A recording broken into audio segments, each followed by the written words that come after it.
I'm Logan Crawford, and right now on the Spotlight Network, we're diving into a high-stakes crime thriller with one of my favorite guests, one of my favorite authors. His name is Carlo Armenise, and he has penned a wonderful book. It is called Sam Razor, Private Investigator. His second case, The Backcourt Blackmailer. This gripping detective novel follows private investigator Sam Razor as he races against time to uncover a blackmailer threatening to expose an NBA star's alleged drug use, unless the team's owner pays a staggering $75 million. With cartel involvement, a high-pressure investigation, and a sharp-witted detective at the center, The Backcourt Blackmailer is a must-read for fans of mystery, suspense, and action-packed crime fiction. We're delighted to have this very talented author join us here today on Spotlight. We thank the team at Authors Tranquility Press for helping us put him in the spotlight today, and we ask viewers like you to support authors like him by subscribing to our channel and by purchasing his amazing book. The links are below the interview. Carlo, great to see you here today on Spotlight. Same here. Always look forward to talking to you. And you did such a good job of introducing the book. I want to read it myself. Good. That means my work here is done today. It is a great book, folks. And every time I'm doing a Sam Razor interview, I want to talk like a tough guy, like Humphrey Bogart. You know, give me another shot of morphine. The first one felt so good, I think I'll take 6 more. So the books are great. They're thrilling and they're also humorous. And I think that was the appeal of Raymond Chandler in his books when he was crafting Philip Marlowe, I believe his detective was that they were not only gripping stories, but you were excited to hear the narrative itself, the way Philip thought of things, the same way Sam perceives things. You know, it's kind of like a gritty, honesty, humorous look at the world. Is that your intention when you're writing it? Absolutely. Absolutely. The first case, the introduction, was just to bring Sam to life Yep. and have him solve the case and divulge some of his capabilities, his foibles, that kind of thing. The second case, the intention was to have a great mystery, but also to bring out the sensitive human side of Sam, Hmm. and to bring out the comedy in Sam as well, because I think that's a piece that really attracts attention. People read it because of the case. They come back and linger with it because of the humor and the sensitivity of the character. Because in this case, he actually does some things that you wouldn't expect that he would do, Hmm. which would be to find love and excitement and that kind of stuff. So while he's trying to solve a case within a really short period of time. So that was always the intention. Yeah, and you succeeded. That was your goal. You've certainly succeeded. So the first book is The Case of the Blonde with the Bad Nose Job, which is such a great title. I love it. And at the end of the book, we leave Sam. He is in a hospital bed. He's surrounded by what appears to be the new love of his life, Mary. He's doping himself with morphine as much as he can get just for kicks and making a little commentary as he goes along. And he swears off big cases. He's going back to divorce work, people throwing frying pans at each other, where it's Right, safer than, right. the high stakes crimes that we have coming up in the next chapter. So tell us how Sam gets sucked back into it. Well, so his one of his best friends, as he did some work for, his best friend hired him to find out if his wife was cheating on him, Mhm. because the agreement they had is if they were cheating on one another, then the guilty party would lose whatever their estate value was at Hmm. the end. So Sam solved the case for his friend, which meant the wife got less or nothing in the estate settlement. Mhm. So and one of the clients of the friend happened to be the owner of this NBA team in LA. So when the NBA team owner called him and said that he had this situation and he needed somebody to come in and help him solve it. So the friend, he recommended Sam to the owner. And that's how Sam got pulled into it. And he wasn't going to take it because he realized that at the end of the day, they give him only a week's time to find a blackmailer that was going to cost $50 million, $75 million if he didn't solve it. And he Hmm. only had a week. He wasn't going to take it. But then he decided, you know what? I'll do it Yeah. because my friend recommended me, and he's a huge fan of the Tigers. He grew Okay. up with the Tigers, him and his father and his brother. So when he had an opportunity to actually work with the one professional basketball team that he adored, and now of course he's different. It's different too because he's living in L.A. In Mm. his first case, he wasn't living in L.A. He was living in Vegas, and now he's living in L.A. So he figured, what the hell? I'm going to take it up, and it'll be, if nothing else. And he got an incredible deal from the owner. He was going to get $10,000 a day plus expenses, but he was also going to get $100,000 if he cracked it. And so he says, you know what? Let's do it. And that's how he got pulled back in. LA is a great backdrop because that's the backdrop of all classic detective stories, really.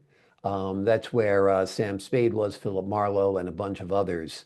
So I think I like LA as a setting. Is basketball something you know a lot about that you were able to write this? Do I know a lot about? I love to watch it. My Okay. favorite team is not the LA team. It's the Boston team. But I always watch the good games, so I've Right. got a real understanding because I just love it. Yeah. But as far as anything else, I wanted Sam to get set up by the owner, and that's how the information about all the players and the teams come out. Is from the owner giving Sam information to get him ready for the case. Uh, it was a labor of love, though, to write it because I do love basketball, and I thought this Hmm. would be something that would appeal to a larger audience. And Hmm. originally, I thought it would be more of an appeal to male readers, but I think it has a broad appeal to both females and males. Yeah. And because there's a lot of women that are into basketball, into professional sports. So it was really something that I desired to really get into. Yeah. And then with the information you got from the owner, I was able to dig deep into the individual cast members, and there are a lot of them in this particular story, which was the one of the most difficult things about it because I had to keep those people separate and distinctive as I went through the process, and keep the reader guessing because Mm. you never really know who is the blackmailer because there's so Exactly. many potential blackmailers in the overall story. So Yeah, and I think basketball now, just like football, extends well beyond sports. It's right, the new celebrity. You know, right, these guys are looked to for fashion. I mean, you got so many more people watching the NFL nowadays because of Taylor Swift and all of that stuff. right, And I think the exactly. same is true with basketball. It appeals to people interested in the hip hop culture and beyond. Yes. So I think it was a wise move, as indeed. Are you influenced by books of this genre or films of this genre more? Films. Yeah. Do you have a favorite? But Do you, I can tell you this, I watch hard-boiled detective films probably 2 or 3 times a week.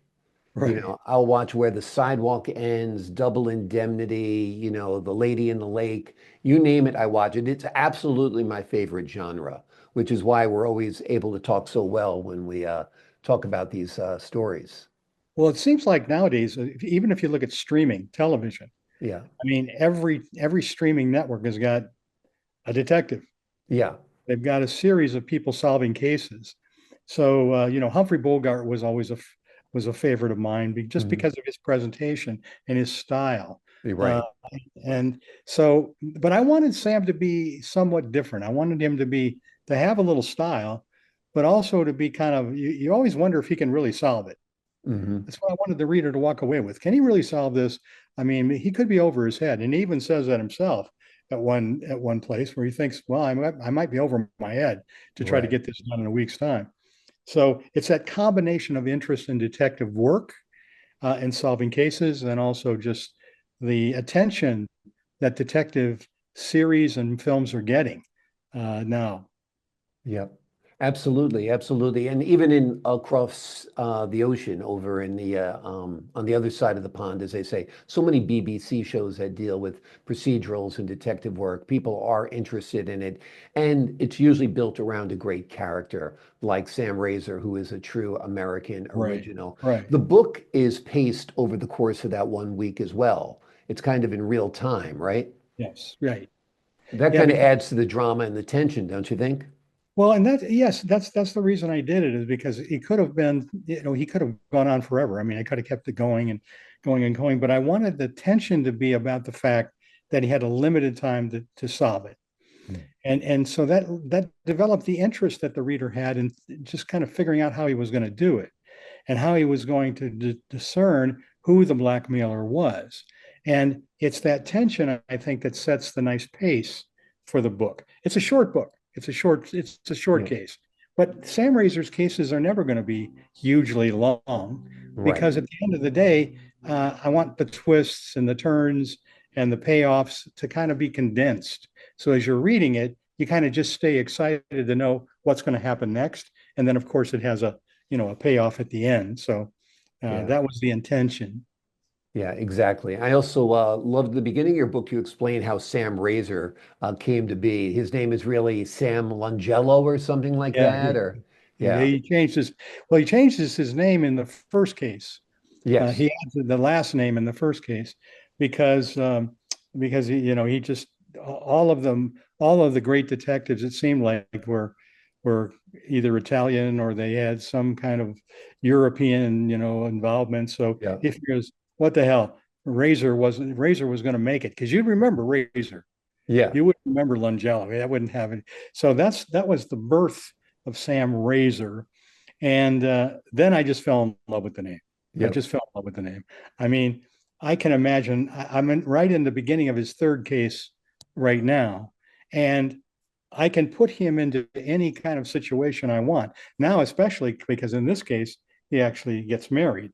Mm, So now he's got an accomplice to work exactly. with him. And that was something else I wanted. And the comedy was important for me in this particular case. I wanted people to walk away and say, "Boy, that was funny." Yeah, And he said something off the top of his head that you just wouldn't have expected, but it was consistent with what I wanted his character to become. yeah, And of course he did. Different title. Blonde with a Bad Nose Job is kind of inspires imagination with right. people. They want to know about it. Backcourt Blackmailer does the same thing, but not quite as obviously. Mm, And it's about blackmail. Blackmail is a big hot topic in a yeah. lot of the films and a lot of the television drama. So, Speaking of films and television dramas, if this was to be turned into, or if this were to be turned into a film or a TV series, who would you cast as Sam? I you know mean, of what? course, I'm your first choice, Well, yeah, of but course. beyond me.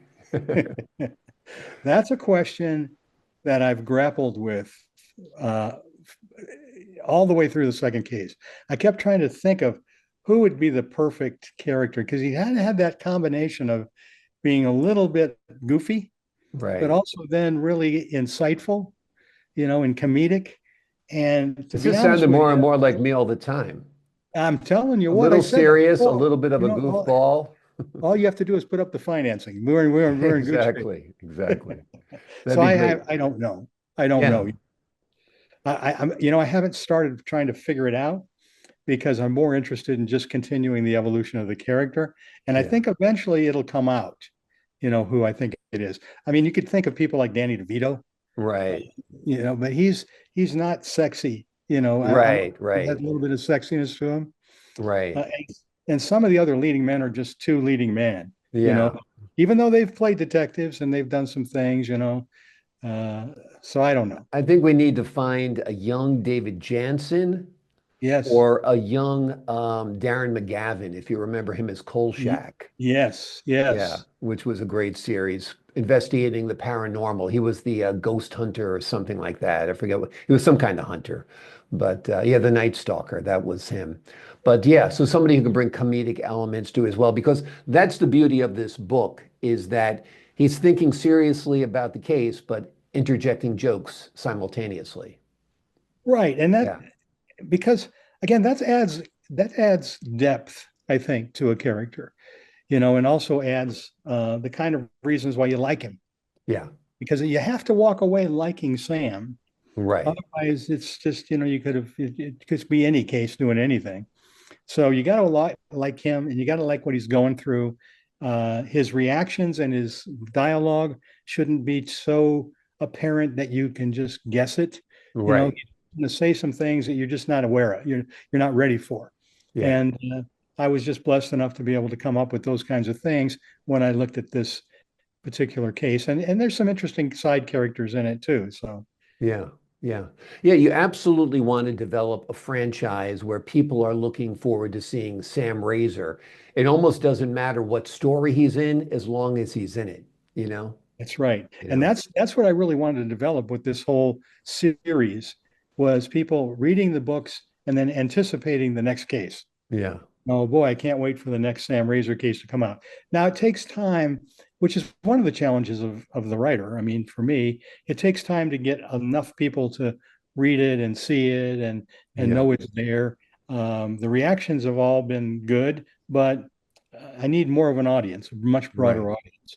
So that's what I'm Exactly. trying to do now, and that's where your show is just so helpful, getting more and more people to see it and understand it and recognize it and want to read it. Exactly. And hear the story that they're like, yeah, I'd love to see that. I love that movie. And that's why I've been making a lot of popular culture references because people who are fans of like Chinatown and those type of Yes. movies will love Yeah. this because it's the wisecracking private eye who is, my favorite type of hero, for sure. Are you thinking about a third adventure for Sam? You must be toiling with something. Yeah, no, I've actually started the Mhm. third case. It's a case about it's called the misaligned chiropractor, Mhm. and it's about so Sam. It opens with Sam having back problems. He Right. just came back from his honeymoon. He's back in L.A. and he screwed up his back. He says he's had back problems forever, but Sam's position was, I tell people, it's because I got to play in football. Well, he never played Right. football, but it just makes him sound so much more macho. So he goes to the chiropractor, this chiropractor that he knows. And of course, in going to the chiropractor, he gets in through conversation with the chiropractor, gets involved with the chiropractor having issues in his marriage. Mm. So it's back to one of those cases again. It's more usual for Sam where he's chasing cheaters and that kind of thing. But it's going to have a whole bunch of different twists in it and turns. And so I've started. Uh, Gotcha. but it's Sounds the good. same You're going thing. to keep this one in LA also? Yeah, well, I haven't decided yet. Yeah. It's going to start out in LA, but I'll see, Yeah. where it goes. I mean, um, that's the beauty of Sam. He can go wherever I want him to, Sure. really. Wherever the case takes him, he can go. And I want to bring his wife into it this time so that he has a sidekick, Yeah. uh, because Yeah. she's also the brains of the outfit to some degree, Right.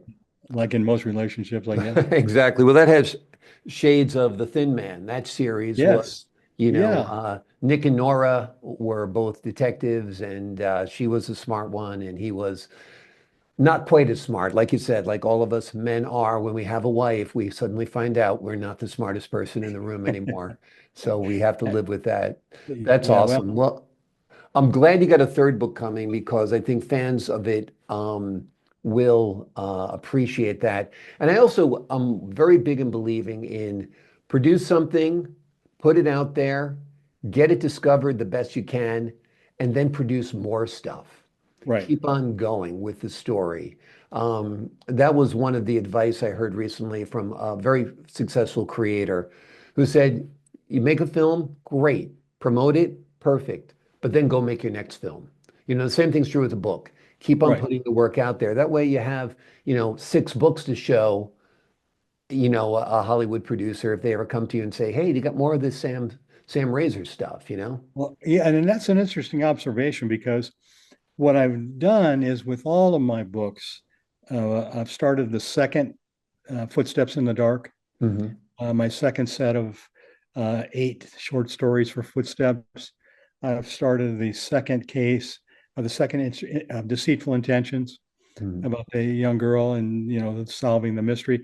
And now I'm starting the third case of Sam Razor because I also think that if you've got that process, the reader will read them both. They'll go back and read the first one if they haven't read the second one, Hmm. but then they'll anticipate the next case, and Right. that just kind of brings into the positioning of people that already have an intention to buy it and Yep. want to read it. So I'm trying to be consistent that way, even though the topics and stories are completely different. But you know, I think that's the right way to do it. So, Absolutely. What is it like for you writing across genres like that, going from, dramatic, hard-boiled, detective, comedic to Footsteps in the Dark, which is a dark collection of horror stories? well, I mean, it depends on how the ideas flow. I happen to like to develop short stories. I happen to like to develop them. And I like the idea of having to come up with ideas for a Footsteps in the Dark, because to keep that positioning moving and flowing, I understand already the kind of story I have to have that works into that, more of a Twilight Zone-ish kind of Hmm. position. So I don't have any problem. And because I've already written the first book, that makes it easy, interesting and easy for me to go on to the second, because I know where it went the first time, and now I can take it either in that direction or a different direction. And I've got in Deceitful Intentions, I've got a couple of great characters too. And so now what's going to happen? Things that you thought were going to happen because of the first story now don't happen, or Hmm. different things happen. So it automatically sets up, a nice. So I don't have any real problem. I mean, I just like to write. So Yeah, I sit back and say, what can I write now? What's exactly. now? It's more a problem with time. How much time it takes and how much dedication it takes. And I've been blessed enough to get good feedback from people like yourself, Hmm. which has been helpful, and with reviews of my Hmm. stuff. So if I guess if I got a lot of reviews that says, "What the hell are you doing? Boy, that sucks," I suppose Yeah, I'd give it up, and give right. it a TV repair. But it hasn't happened that way. So Yeah. Exactly. And also, you got to, even if you got bad reviews, you have to thrive on it. I mean, what they said about Fred Astaire was he can't sing, he can't act, he can dance a little. That was one of the first casting directors who had him audition. So you got to, even in the spite of headwinds, you got to keep on going. That's for sure. The second Footsteps in the Dark, is it already ready, or you still working on the it? it's seven of the stories are done, and I'm finishing up two others, because I've come across a couple of ideas for those stories that I think are more interesting, and that they're Mhm. all interesting, but this is a little deeper than just, it's true stories. There's one of them that's a true short story because of a scientist that I met when I was working in retail, who Mhm. was a professor of immunotherapy, immunology, and he believed that the only real true uh, cure for disease and for cancer was through the body's own immune system. Hmm. So he told me a story that happened to him specifically. And so that's one of the short stories I'm writing. It's called The Cure, Hmm. and it's about the cure for cancer. And then I'm writing one about there's a profession out there that I didn't know about. It's a profession of scientists that actually go to hospice and go to places where people are dying, Mhm. and they actually work with the people to understand what they're feeling about death and to try to take them through. And he meets a young woman who's dying, and he falls in love with her. Mhm. But he understands that she's got a very limited life left.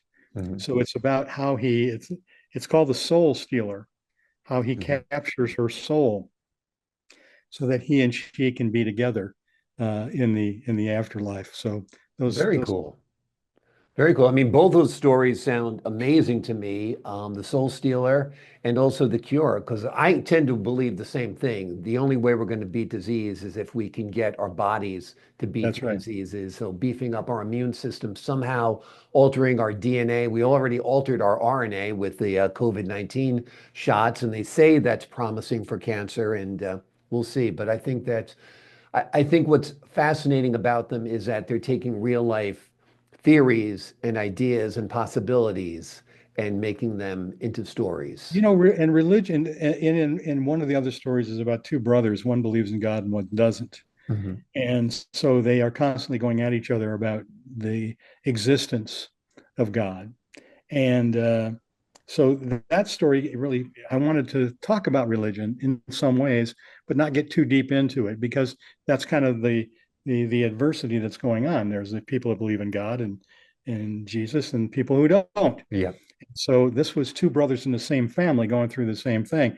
And it was kind of fun to decide how that was going to work out, who Hmm. at the end was going to win when it was all said and done. And that just gets into my own personal preference. But that's a great one.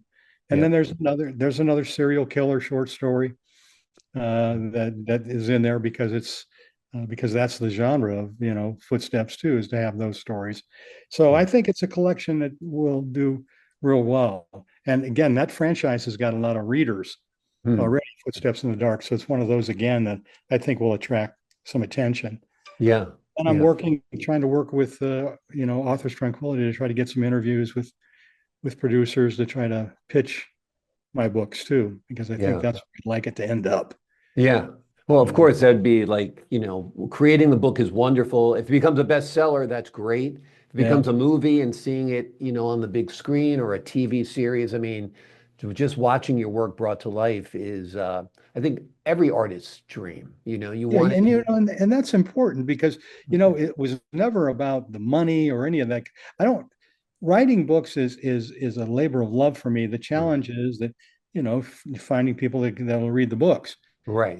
And at the end of the day, use whatever leverage you have to get that going. So now I'm trying to look back and say, well, because in our conversations in the past and also in others, Footsteps will make an interesting series Yeah. or an interesting movie. So, okay, well, now I'm going to go out and see if I can get somebody interested to do it. Absolutely. And Absolutely.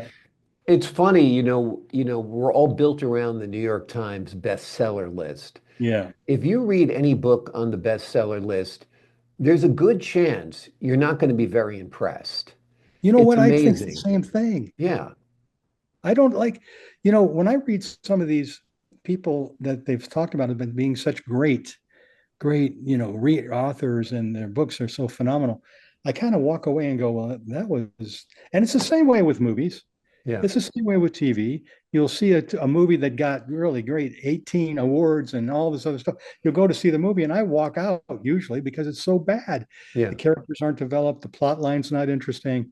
So I think mediocrity kind of goes across the board, that Yeah. kind of thing.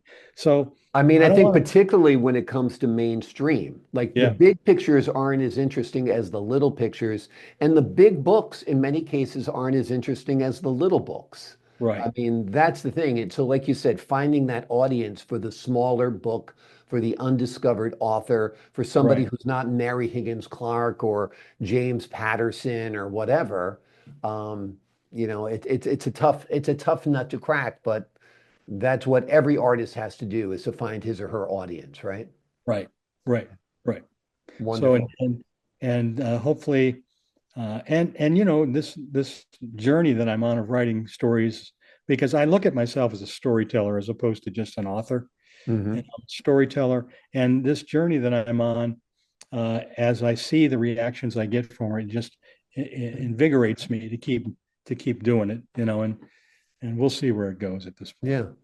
I mean, I would even think about collaborating with people at a film school, like one of the university film schools, That's a good idea. and having them do it, as like a class project or something. Because I've worked on little films with, university, school film departments, and they've been great. Some people that's where your next, big director is coming from. So something to do, something to think about. And, you That's a put good produce a idea. short with some guys at the, University of Las Vegas Graduate Film School, whatever you have out there. You never know. You never know. And you'd have fun doing it regardless, Yeah, right? no, I agree. I Yeah. agree. I agree. No, that's a great idea. I Yeah. think, I'll see how it goes over this next few weeks. My goal is to have two more books out by the end of this year, Great. uh, and I'm pretty close. So then I'm going to have to sit back and say, how many more books do I need? I mean, Right. it's exciting to write, but sometimes it's kind of like, okay, well, now I want to make more out of the ones that I already have, Right. opposed to just continuing to add more information. Because my Right. website, carloarmenise.com, it's got all my books on it. And the good news is that all my books have trailers uh, Hmm. that really talk about the stories and things. So I'm pretty pleased with that. So it's just trying to get visibility. I think that's what it always is Yeah. visibility. Exactly, exactly. In an ever crowded marketplace, too. Well, you've done the first job of this, which is to create outstanding work. It's why you're here today. And our viewers, go out and get this book. It's great. It's Sam Razor's Second Case. The name of the book, Sam Razor, Private Investigator, His Second Case, The Backcourt Blackmailer. This gripping detective novel follows private investigator Sam Razor as he races against time to uncover a blackmailer threatening to expose an NBA star's alleged drug use unless the team's owner pays a staggering $75 million. With cartel involvement, a high-pressure investigation, and a sharp-witted detective at the center of it all, The Backcourt Blackmailer is a must-read for fans of mystery, suspense, and action-packed crime fiction. Carlo, thank you so much for joining me here today on Spotlight. You know what I have to say that my time with you has always been what I've looked forward to. I appreciate you. I respect you. I really look forward to. I love your style Thank you. and how you actually, get into the stories and the questions you ask. And I really appreciate it. And I always look forward to being on your show. So, thank you for having me again. I appreciate that, Carlo, and right back at you. Love having you on the show. It's always insightful, always entertaining, and always interesting. To the folks at home, I'm Logan Crawford, thanking you for your time this time. Until next time on Spotlight.